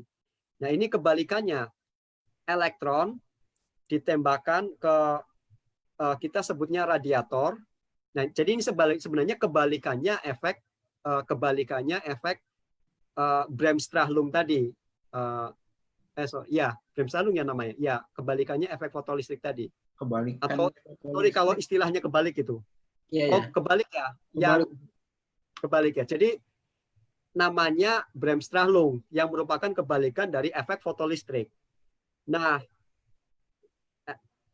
apa sih yang ditembakkan itu tergantung dengan fotonnya seperti apa. Apakah kalau di elektromagnetik kita belajar kan ada polarisasi sirkular, ada polarisasi linear ya. Nah, itu tergantung struktur kristalnya itu kita harus pilih sesuai dengan satu fotonya mau circularly polarized atau linearly polarized. Yang kedua juga termasuk degree polarisasinya seperti apa gitu. Jadi itu jawabannya itu namanya Bremsstrahlung. Kebalikannya efek fotolistrik dan technically ditembakkan ke apa, radiatornya seperti apa, bahannya itu tergantung foton seperti apa yang kita inginkan, polarisasi seperti apa yang kita inginkan. Itu saya bisa komentar sedikit ya, karena saya pernah belajar tentang akselerator. Itu juga karakteristik foton yang dipancarkan itu juga bisa dikontrol dari polarisasi berkas elektron beamnya sendiri. Oh ya. Ya, itu juga bisa dikendalikan. Terus secara umum sebenarnya perlu diingat bahwa sebuah partikel bermuatan listrik itu akan meradiasi kalau dia mengalami percepatan. Jadi kalau mengalami percepatan itu bisa dia kecepatannya berkurang atau kecepatannya berubah arah gitu. Nah, itu orang menghitung aja. Biasanya untuk mengubah kecepatannya itu bisa dengan segala macam ya, dengan cara ditumbuhkan ke target pasti kecepatan berubah. Bisa dengan juga di ini pakai alat namanya Wiggler. Kalau di akselerator itu si elektron dibikin bergoyang-goyang gini. Ntar dia akan meradiasi. Itu ada eksperimennya. Udah. Jadi kita lanjut aja ke nomor 7, tapi nomor 7 ini pertanyaannya politik ini apa? Apakah di balik perkembangan fisika partikel di Amerika ada support dana riset fokus pada bidang tersebut atau pada dasarnya semua bidang diunggulkan? Ini Mas Zul mau jawab nggak atau saya jawab aja? Intinya fokusnya seperti apa ya? Intinya bagaimana DOI memutuskan bidang mana yang disupport, bidang mana yang enggak gitu ya? Ya lebih kurang itulah. Tapi kan bukan hanya DOI, kan ada NSF juga gitu. Jadi ini iya. Nggak mudah gitulah. Ini panjang nih jawabannya. Saya jawabnya gimana? Cukup tahu kok soalnya. Kenapa? Saya aja yang jawab ya, nggak apa-apa ya. Boleh ya. Ya. Jadi ya di Amerika Serikat itu kalau untuk dana riset itu ada beberapa yang memberikan dana. Kan kalau di Indonesia misalkan dominannya Kemristek dan Kemdikbud, di sana tuh ada namanya National Science Foundation, ada yang namanya Department of Energy. Nah, Department of Energy Amerika itu nggak kayak Departemen SDM kita. Department of Energy Amerika itu berawal dari Manhattan Project. Jadi memang dari awal tuh udah fokus untuk energi nuklir, energi fisika partikel gitu dari 75 tahun yang lalu. Nah, secara umum baik NSF maupun DOI itu punya priority program, tapi spektrumnya itu luas. Jadi ada porsi anggaran untuk fisika, untuk kimia, untuk biologi, untuk teknik, untuk sosial, untuk ilmu kebumian, luas gitu loh. Dan tentunya kalau udah ada porsi ya orang berkompetisi di porsinya itu. Kayak Zul ya dia berkompetisi dapat dana dari porsi yang untuk riset fisika partikel. Nah, yang orang biologi juga ada porsinya sekian gitu. Nah, ini panjang kalau jawab, tapi lebih kurang seperti itulah. Jadi intinya memang ya pemerintah Amerika Serikat mengalokasikan dana dan tidak hanya untuk fisika partikel tapi juga untuk bidang yang lain. Itu aja kayaknya. Nah, ini pertanyaan berikutnya dari Fahmi. Bagaimana memprediksi range massa partikel yang belum ditemukan? Contoh menentukan range dari mass dark matter. Dark matter. Susah ini. Kalau dark matter itu versinya banyak sekali ya. Saking banyaknya itu udah jadi masing-masing ada versinya gitu. Jadi gini. Model dependent. Pertama, jadi kadang saya ingat kata profesor saya ya, Okui. Jadi dia bilang bikin dark matter itu gampang sekali sebenarnya. Tinggal bikin field-nya dan tinggal bikin interaksinya aja. Dan secara teori memang gampang kata beliau gitu. Tinggal bikin field-nya aja. Nah karena gampang maka versinya banyak sekali. Kadang-kadang orang eksperimen jadi nyocok-nyocokin aja. Kita bisa doing apa nih? Ambil teori yang match gitu. Makanya orang yang kerjanya di CERN dia bikin namanya dark Higgs gitu. Jadi dark matter yang punya kopling dengan Higgs. Nah, itu kan order TeV kan, tera electron volt. Nah, orang JLab juga nggak mau kalah meskipun kita beroperasi di energi yang jauh lebih rendah, 6 sampai 12 GeV, kita juga nyari yang namanya dark photon. Jadi kadang-kadang mikir wah ini mah asal dapat proyek aja gitu, asal proyeknya jalan gitu. Jadi itu dark photon. Jadi ada dark matter yang punya kopling dengan foton gitu kan. Nah, itu order 6 GeV. Nah, SpinQuest ini kita juga nyari dark matter. Cuman nggak saya sebut sekarang. Jadi program kita juga termasuk nyari dark matter juga. Jadi ada loh dark matter yang bisa kita cari di region SpinQuest yang mana 120 GeV gitu. Nah, saya pernah ngobrol dengan orang yang kerja di low energy nuclear physics gitu. Jadi on the MEV gitu, yang akseleratornya itu di kalau nggak salah Higgs triangle itu, triangle segitiga riset Durham University, North Carolina State University, UNC sama Duke di apa ya? Itu. Namanya Higgs kalau nggak salah. Sama cerita ada namanya dark boson. Oh alah, mereka nyari dark matter juga ada di situ gitu. Jadi masanya berapa? Wah ini range-nya dari order MEV, GeV sampai TeV semua punya kandidat dark matter. Karena tadi bikin dark matter itu gampang ya, bikin field-nya aja gitu. Jadi itu masanya ya tergantung modelnya, banyak banget tadi itu. Jadi begini ya, ini sedikit sudut pandang dari eksperimen. Eksperimen itu kayak alat ukur. Jadi gini, misalkan jadi alat ukur itu punya jangkauan apa ya, bisa ngukur sateliti apa, tapi juga ada jangkauan dioperasikan apa. Misalnya gini, kita kalau pakai timbangan dapur itu kan paling menimbang dari berapa? 1 gram sampai 2 kilo sampai 2 kilogram kan. Tapi kita nggak bisa pakai timbangan dapur buat nimbang katakan semen, nggak bisa. Timbangan semen ya sampai 50 kilo gitu loh. Tapi juga timbangan semen nggak bisa menimbang. Kalau kayak di dapur kita mau nimbang 50 gram bisa, kalau timbangan semen tuh nggak bisa, paling setengah kiloan gitu ketelitiannya. Jadi analoginya seperti itu. Eksperimen di Fermilab, tadi di Jefferson Lab, di CERN itu kayak timbangan yang berbeda-beda skalanya. Ada yang bagus buat yang berat, ada yang bagus buat yang ringan gitu loh. Jadi nggak ada yang lebih unggul, itu tergantung model yang dicari. Belum tentu satu fasilitas eksperimen bisa semuanya, tergantung modelnya gimana gitu. Itu latar belakang eksperimennya ya. Nah ini nomor 10, akhir-akhir ini ditemukan partikel eksotis dengan jumlah quarknya 5 atau 4, jadi pentaquark dan tetaquark.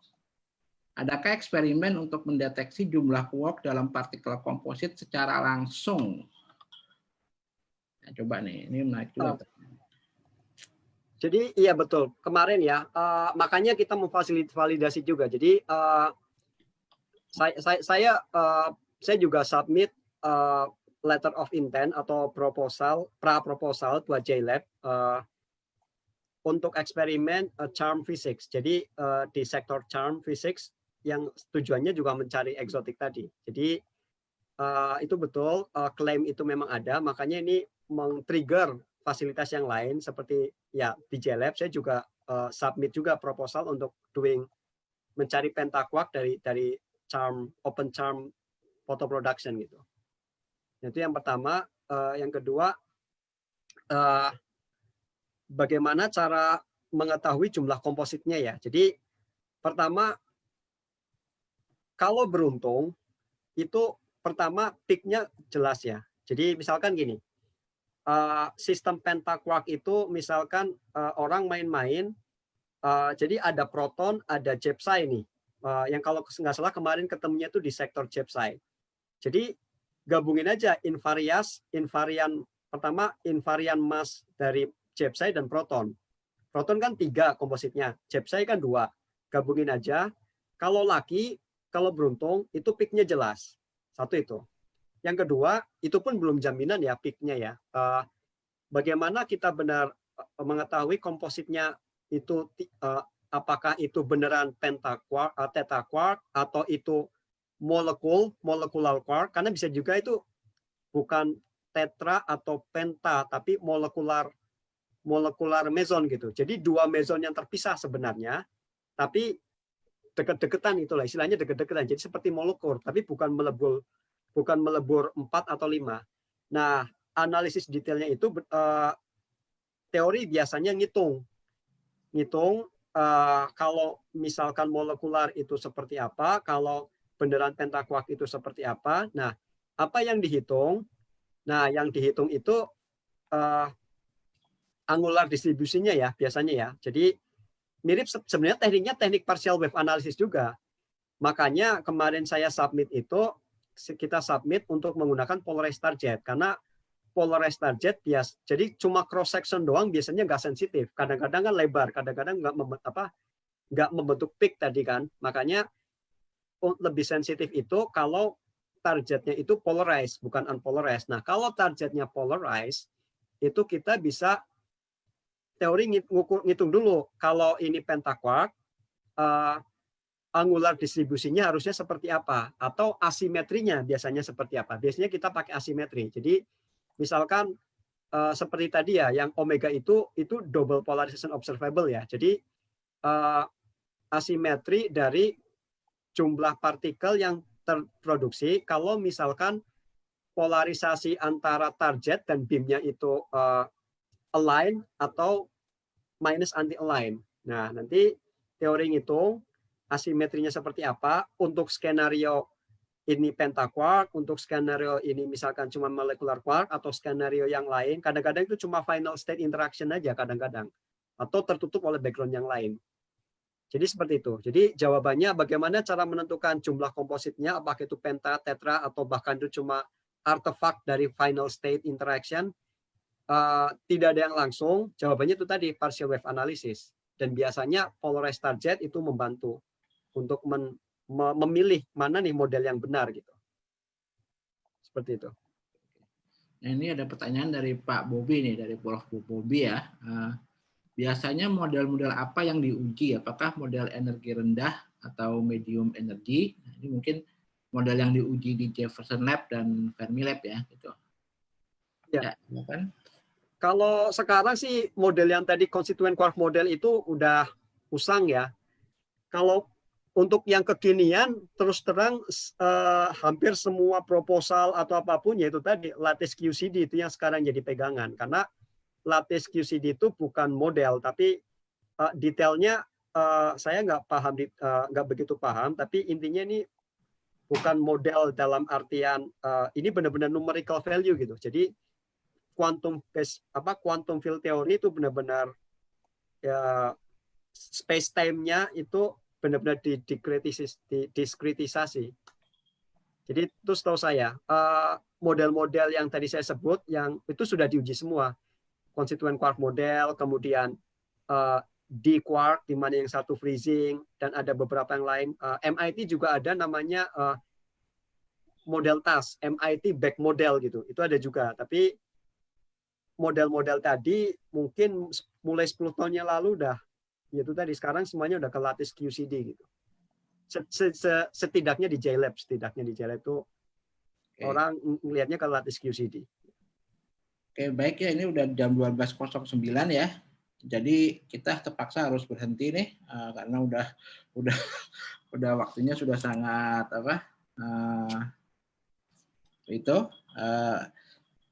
kami ucapkan terima kasih sebesar-besarnya kepada Pak Zulkaidah Akbar yang telah meluangkan waktunya. Ini tengah malam nih di Amerika padahal nih ya. Kami juga terima kasih pada seluruh peserta kolokium yang selalu antusias ya menghadiri kolokium ini. Jadi kolokium ini tidak ada artinya tanpa partisipasi Anda semua. Ikuti terus kolokium kami setiap Selasa 10.30 sampai 12.00. Nah, nanti pertanyaan-pertanyaan yang belum dijawab akan dijawab melalui email kepada penanyanya langsung. Boleh. Ya, sampai jumpa di kolokium berikutnya. Tetap semangat, selamat beristirahat ya. Azul di Amerika, selamat istirahat waktu siang di Indonesia. Oke, baik. Wassalamualaikum warahmatullahi wabarakatuh. Ya, selamat siang semuanya. Terima kasih. Ya. Ya, terima kasih Pak Izul atas waktunya. Kita tutup sekarang ya. Peserta semua mohon maaf atas segala kekurangannya, ini harus segera diakhiri. Saya end meeting for all.